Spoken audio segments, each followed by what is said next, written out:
말씀의 제목은 믿음은 예수님을 따르는 것입니다 라는 제목입니다. 지난 3년 가까이 코로나 팬데믹 상황이 유행하면서 우리가 잃은 것도 있지만 얻은 것도 있다고 생각합니다. 우리 크리스찬들의 신앙에도 많은 변화가 있었습니다. 이런 위기를 맞아 그 믿음이 흔들리고 더 약해진 성도가 있는가 하면 오히려 코로나 위기 가운데서 우리의 진정한 피난처와 의지할 분은 오직 예수님 뿐이라는 신앙을 더욱 붙들고 일어선 성도님들도 있습니다. 저에게도 코로나 팬데믹 상황은 기존의 신앙과 가치체계를 흔든 중요한 사건이었습니다. 처음에는 저도 혼돈스럽고 불안했습니다. 그러면서 점차 내면으로 성찰하는 시간을 갖게 되었습니다. 우리 크리스찬이 성경 속에서 진정으로 믿어야 할 것이 무엇일까? 그 믿음은 이 혼돈과 경량이 있는 세상 속에서도 우리의 존재를, 우리 공동체를 지켜줄 수 있고 우리가 나아갈 길을 인도해 줄 수 있을까 하는 내면의 물음을 던졌고 답을 찾게 되었습니다. 어둠 속에서 진리의 빛을 찾아가던 제 영혼에 하나님께서 좋은 답변들을 주셨습니다. 제가 질문을 던졌던 물음 중에 하나가 성경이 보여주는 참된 믿음은 어떤 믿음인가? 성경이 보여주는 참된 그리스도인은 어떤 사람인가입니다. 그동안 놓쳤던 진리를 발견할 수 있었습니다. 그 가운데 하나가 예수를 믿는다는 것은 예수님을 따른다는 것입니다. 이것은 지난주 카일 아이들만 목사님이 쓰신 팬인과 제자인가라는 책을 보면서 더 깊이 공감한 내용입니다. 성경에서 말하는 믿음은 단순히 머리로 이해하고 믿는 것만이 아닙니다. 우리가 믿는 분을 실제로 따라가야 진짜 믿음입니다. 그런데 오늘날 많은 그리스도인은 예수님을 믿기는 하되 따르지는 않습니다. 믿기는 하는 것 같은데 따르지 않아요. 하지만 예수님은 그런 믿음을 인정하신 적이 없습니다. 복음서를 보면 예수님은 나를 믿으라 하는 말씀을 4번 정도 하셨습니다. 하나님 믿으니 또 나를 믿으라. 나를 믿지 못하겠거든 내가 행한 일을 믿으라. 한 4번 정도 하셨습니다. 그렇다면 나를 따르라는 말씀은 몇 번이나 하셨을까요? 집에 가서 복음서를 한번 찾아보시는데요, 20번 정도 됩니다. 그렇다고 예수님을 믿는 것보다 예수님을 따르는 것이 더 중요하다는 것을 말씀하려는 것은 아닙니다. 예수님을 믿는 것과 예수님을 따르는 것은 밀접하게 연결되어 있다는 것입니다. 예수님을 믿으라 하면서 예수님을 따르라 말하지 않으면 곧바로 죽은 믿음이 됩니다.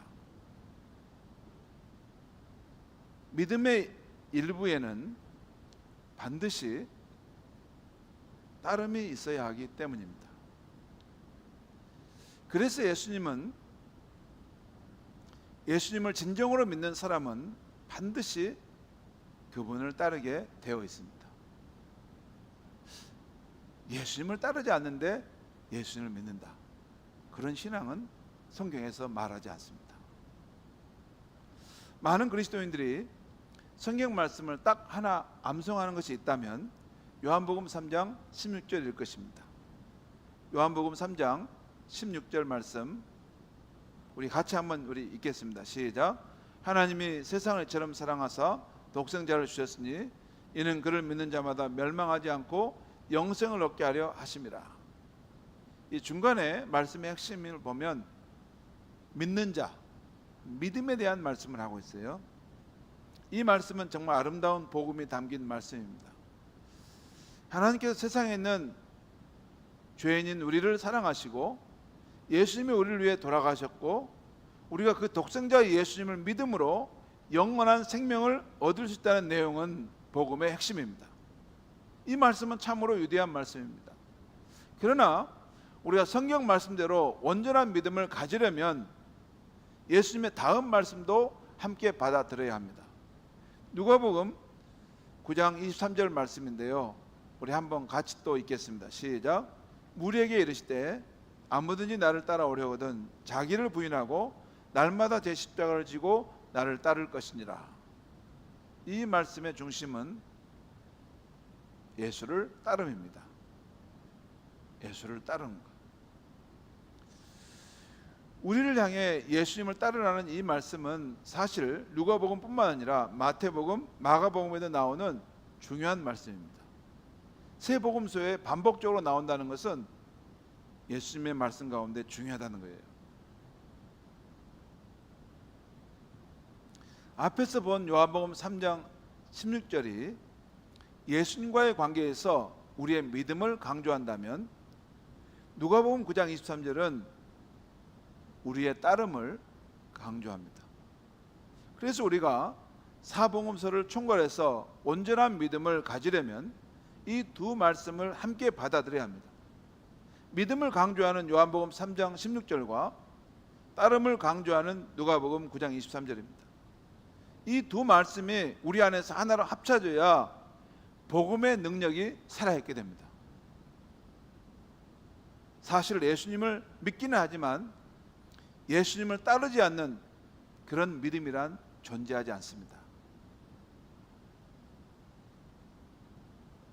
예수님을 따르지 않는 믿음이란 반쪽짜리 믿음에 불과한 것입니다. 그래서 오늘 아침에 우리는 누가복음 9장 23절을 통해서 예수님을 따르는 삶에 대해서 살펴보려고 합니다. 다시 한번 우리 보겠는데 누가복음 9장 23절 말씀인데요, 제가 읽겠습니다. 또 무리에게 이르시되 아무든지 나를 따라오려거든 자기를 부인하고 날마다 제 십자가를 지고 나를 따를 것이니라. 우리는 예수님을 믿는 사람으로서 예수님과 관계를 맺으려고 합니다. 그런데 문제는 내 입장에서 예수님과의 관계를 맺으려고 한다는 것입니다. 하지만 중요한 것은 내가 아닙니다. 예수님이 어떤 관계를 원하시느냐입니다. 예수님이 원하는 조건이 무엇이냐입니다. 예수님은 우리가 어떻게 하는 것이 그분을 진정으로 따르는 것으로 여기시느냐입니다. 그렇죠. 마태복음 7장에 보면 이 세상 마지막 때에 우리 예수님께 나아가서 이렇게 문을 열어달라고 하는데 예수님 문을 열어주세요. 그런데 예수님 말씀하시기를 나는 너희를 알지 못한다. 불법을 행하는 자들아 내게서 떠나가라. 왜 그럴까요? 내 방식대로 예수를 믿고 있었던 거죠. 내가 생각하는 예수를 믿었지 정작 예수님이 원하시는 그런 관계에 대해서 나는 별로 생각하지 않았다는 것입니다. 오늘 말씀에는 우리가 예수님을 따르려 할 때 꼭 알아야 할 그분의 조건이 나와 있습니다. 곧 자기를 부인하고 제 십자가를 지고 예수를 따르라는 말씀입니다. 그런데 이 부분에 대해서는 다음 기회에 언제 제가 전할까 합니다.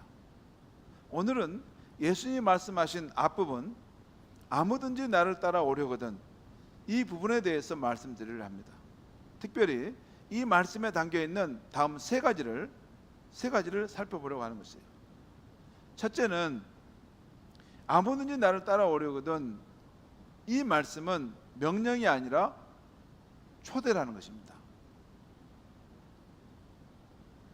누구든지 내게 나아오고 나를 따르려는 사람은 오라는 것입니다. 열린 초대이죠. 아무든지 누구든지 곧 자격을 제한하지 않는 누구에게나 열린 초대입니다. 세상은 회사 하나 취업하는데도 자격 요건을 따져서 제한하는데, 예수님은 우리가 어떤 인생을 살아왔든지 제한하지 않고, 우리가 실패했더라도, 우리가 부끄러운 죄인일지라도 제한하지 않고 초대해 주고 계십니다. 두 번째, 아무든지 나를 따라오려거든, 이 말씀에 담긴 뜻은, 이 말씀이 초대이기 때문에 우리 스스로가 예수님을 따를지 선택해야 합니다. 여러분, 초대라는 건 그거 아니에요? 초대한다는 것은 내가 그 초대를 받아들일 수도 있고 거부할 수도 있는 거죠. 전도자로부터 예수 십자가의 복음을 들었을 때 예수님을 나를 구원하시는 분으로 믿고 그분을 나의 주님으로 믿는 것은 다른 누가 강요해서는 될 문제가 아닙니다.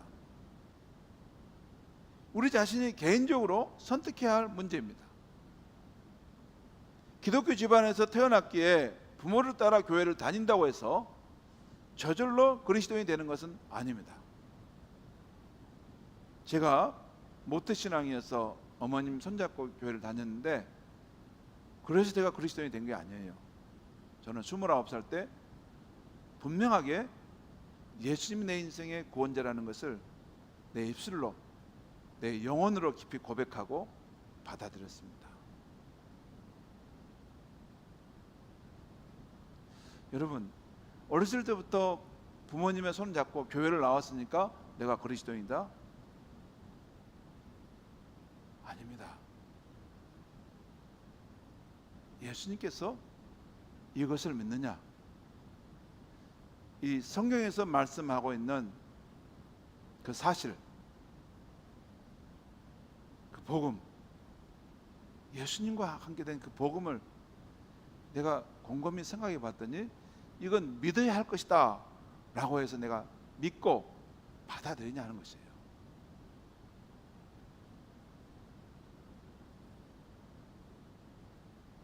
저절로 그리스도인이 되는 것은 없습니다. 예수를 나의 주님으로 믿을 것인지 내 자신이 직접 선택해야, 그래야 그리스도인이 되는 것입니다. 왜? 예수의 말씀은 초대예요. 초대. 내가 그걸 거절할 수도 있는 것입니다. 그리고 예수님을 믿는 것을 내가 선택했던 것과 같이 예수님을 따르는 것도 내 스스로 선택해야 합니다. 나를 따르라는 예수님의 초대 앞에 개인적으로 예수님을 따라 본 적이 있어야 합니다. 내가 원해서 예수님을 따른 적이 있어야 하는 것입니다. 그런 적이 별로 없다면 내가 예수를 잘 믿고 있는가 근본적으로 내 자신에게 물어봐야 합니다. 왜? 나를 따르라 초대했지 강제하지 않았어요.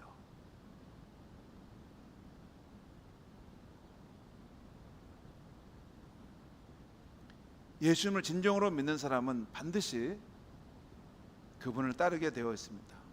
그리고 예수님을 따른다는 것은 예수님이 성경에서 말씀하신 것이 내 뜻에 거슬러도 그 말씀을 따라 살려 하는 것입니다. 내게 손해가 되고 내게 불편함이 되더라도 예수님이 성경에서 말씀하신 것을 따라서, 또한 성령으로 내 양심에 말씀하신 것을 따라서 순종하며 살려 하는 것입니다. 그렇게 할 때 우리가 예수님을 따르고 있는 것입니다. 그냥 내가 예수님을 따른다고 그걸 생각 속에서 가지고 있다게 되는 게 아니에요. 실제 예수님을 따라야지 따르고 있는 것입니다. 그 따름이 없기 때문에 그 신앙이 그 자리에서 맴도는 거예요. 성장하지 못해. 그걸 따라야지 신앙이 성장하고 자라는 것입니다. 최근에 우리 교회 안에 젊은 세대들의 신앙이 이어져야겠다는 간절함이 제게 있었습니다. 그 문제로 우리 교육자들과 많이 협의하고 또 하나님 앞에 간절하게 귀한 헌신자들을 세워달라고 기도했습니다. 그러는 중에 젊은 두 가정이 목자로, 또 젊은 두 가정이 부목자로 헌신해 주었습니다. 제가 그분들에게 우리 함께 성경적인 건강한 신앙 공동체를 세워가면 좋겠어요. 여러분들 가운데 누군가가 앞서 그 목자의 그 역할을 해주셔야만이 그 공동체가 세워질 것 같습니다. 부담이 되는 말이었어요. 그런데 나름대로 고민하더니 흔쾌히 허락해 주는 것이었습니다. 그것이 바로 내게 불편함과 수고로움이 있지만 주님께서 내 교회를 세우라는 그 말씀을 주신 것에 대해서 순종하는 것입니다. 그리고 따르는 것입니다. 아니, 주님을 따르는 것이 없는데, 순종하는 것이 없는데 내 신앙이 제대로 될까? 아주 중요한 문제입니다. 믿는 것은 그 따름을 통해서 증명되는 것입니다.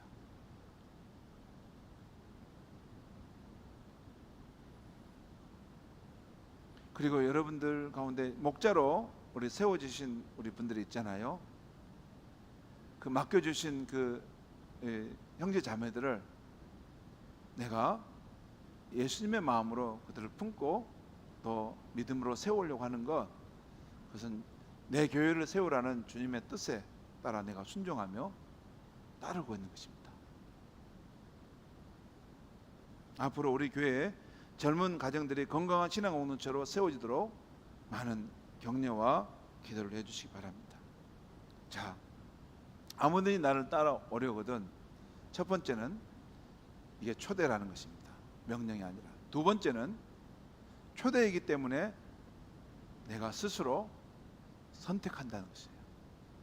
선택하지 않으면 나는 예수님을 따르고 있는 게 아닙니다. 세 번째, 아무든지 나를 따라오려거든 이라는 이 말씀은 연인 관계에서 사용되는 말인데요, 그냥 따르는 정도, 그냥 그런 정도가 아니라 열정적으로 쫓아가고 추구한다는 것입니다. 그 앞에 매력적인 대상을 두고 열정적으로 쫓아가는 것이에요. 여러분 그렇죠? 어떤 사람은 부와 명예를 쫓아간다라는 것이에요. 어떤 경우는 아주 매력적인 여인을 쫓아간다, 그런 뜻이에요. 추구해 간다. 국어사전을 찾아보면 가치 있는 것을 추구해 간다는 거예요. 실제로 예수님은 애인이 열정적으로 쫓는 것처럼 자신을 따라오라 말씀하신 것입니다. 그러니까 예수님이 원하는 제자는 마치 애인을 쫓는 사람처럼 사랑과 열정으로 따르는 사람입니다. 우리는 보통 누군가와 사랑에 빠지면 비이성적이고 비논리적인 행동을 하게 됩니다. 갑자기 내 마음, 물질, 에너지가 내가 사랑하는 사람에게 쏠리게 됩니다. 마치 자석이 끌어가듯이 그냥 돈 쓰는 거, 또 마음을 주고 어떤 시간을 내는 거 그냥 너무나 쉽게 돼요. 인색한 사람도 됩니다.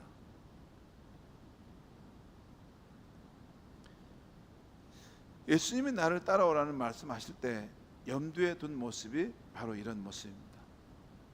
사랑에 빠지면 무모한 일도 불사하게 됩니다. 어떤 사람이 예수님과 사랑에 빠지게 되면 그 사랑을 모르는 사람들은 잘 납득이 안 가는 행동을 하게 됩니다. 그래서 매우 값진 향유 옥합을 깨뜨려 예수님께 부었던 그 여인을 향해 그 비싼 물건을 어떻게 허비하느냐라고 했던 것입니다. 우리 성도님들 이렇게 신앙생활 하는 걸 보면 어떤 분들은 마치 사랑에 빠진 것처럼 주님과 이런 관계 속에서 믿음 생활 하시는 분들도 있습니다. 우리 막내 아들이 중학교 3학년 때 어떤 여학생이 마음이 들었는가 봅니다. 갑자기 변화가 나타나는 것입니다. 머리도 빗으로 단정히 빗고 거울도 자주 보면서 이런저런 표정을 지어보는 것입니다. 누나들에게 그 여학생을 만나면 어떻게 말해야 할지 코치도 받는 것입니다. 늦은 시간까지 코치를 받느라 밤에 방에 불이 꺼지지 않을 정도입니다. 그리고 갑자기 차 마시는 반에 들어간다면서 닭이 세트도 준비한 것이에요. 그 여학생이 차 마시는 동호회에 있었던 것 같습니다. 그래서 거기 들어가서 같이 차 마시는 거 그거 한다고 닭이 세트를 샀어요. 자기 용돈으로 샀는지 엄마한테 달라고 했든지 아무튼 그렇게 사갔습니다. 누군가를 좋아하게 되면 갑자기 이런 변화가 일어나는 것이 자연스러운 것이죠. 그런데 예수님이 우리에게 원하시는 모습은 바로 이런 모습입니다. 그분을 따르려면 사랑에 빠진 사람처럼 자신의 전부를 걸고 따르라는 것입니다.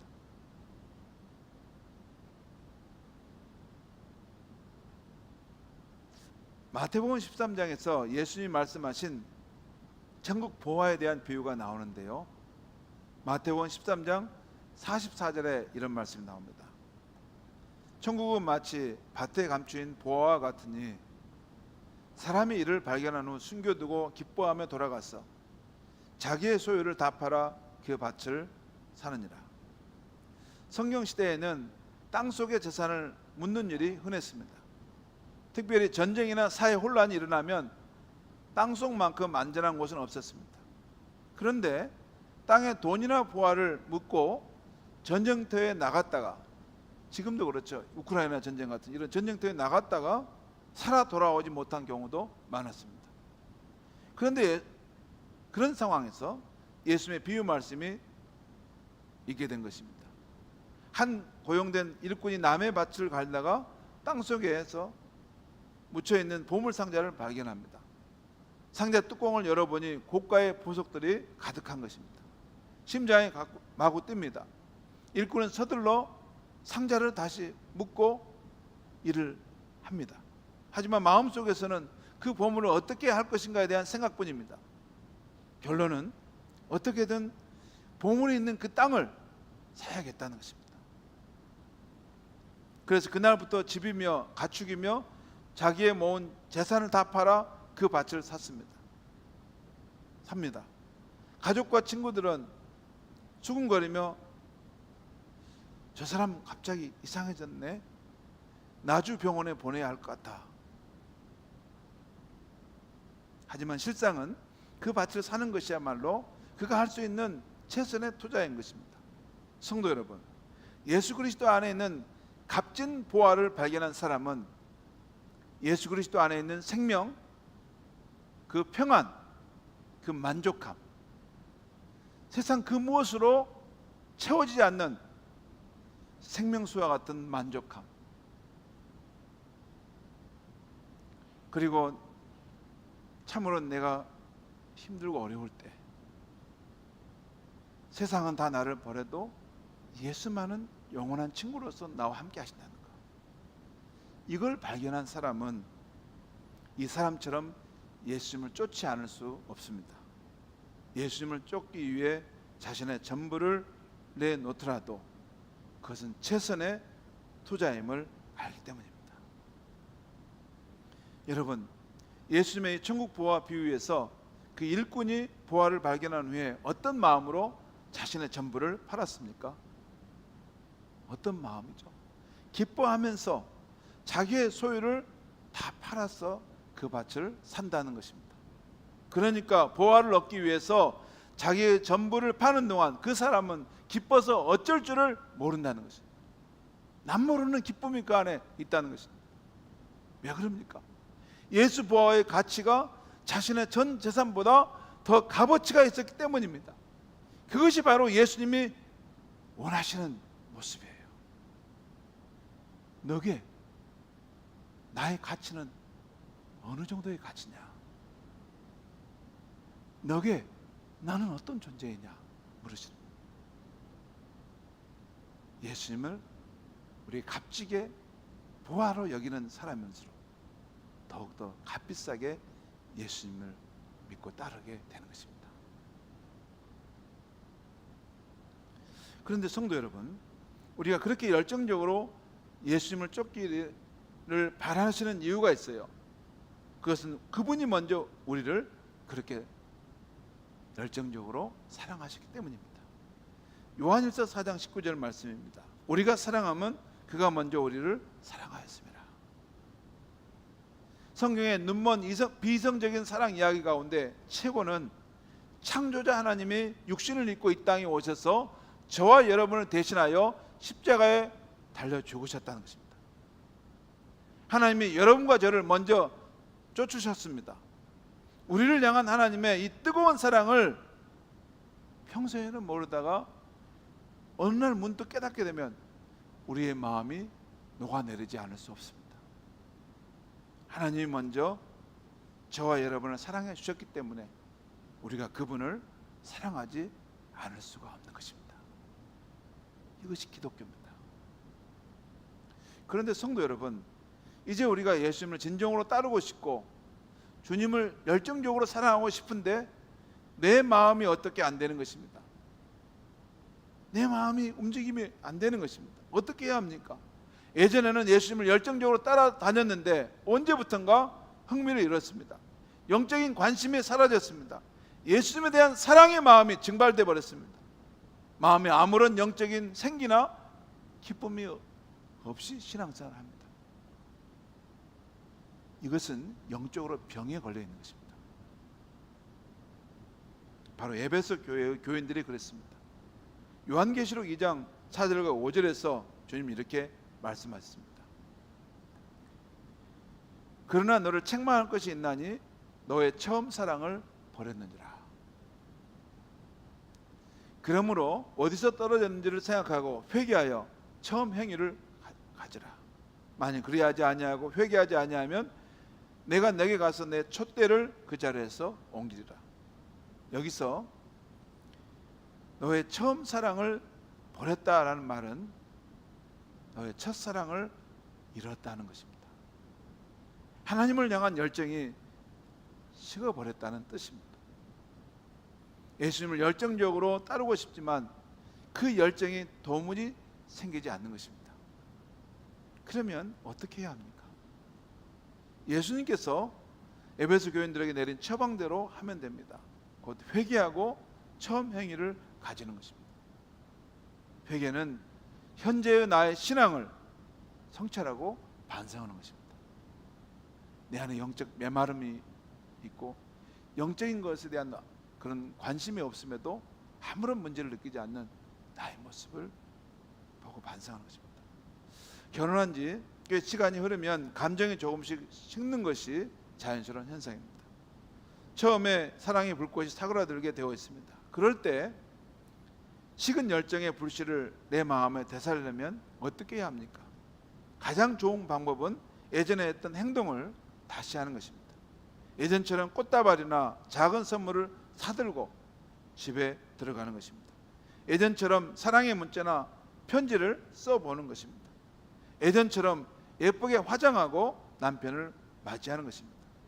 예전처럼 근사한 경양식 레스토랑을 찾아가서 함께 식사를 해보는 것입니다.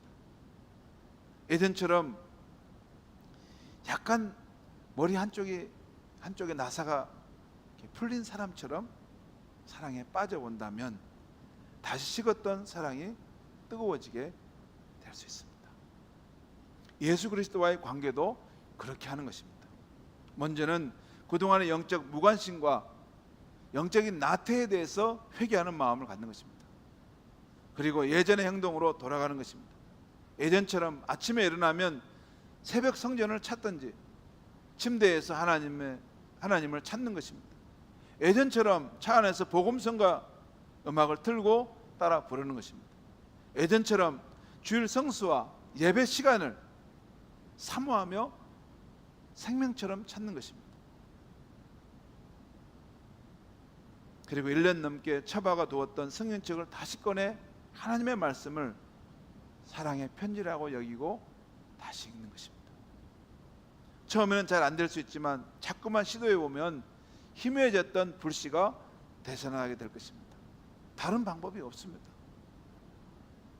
그리고 지금 우리 교회에서 하고 있는 가을 미랄 기도 대행진에도 자주 나 홀로 하나님 앞에 간절히 기도하는데 하나님의 사랑, 그 성령의 감동을 달라고 기도하는 것입니다.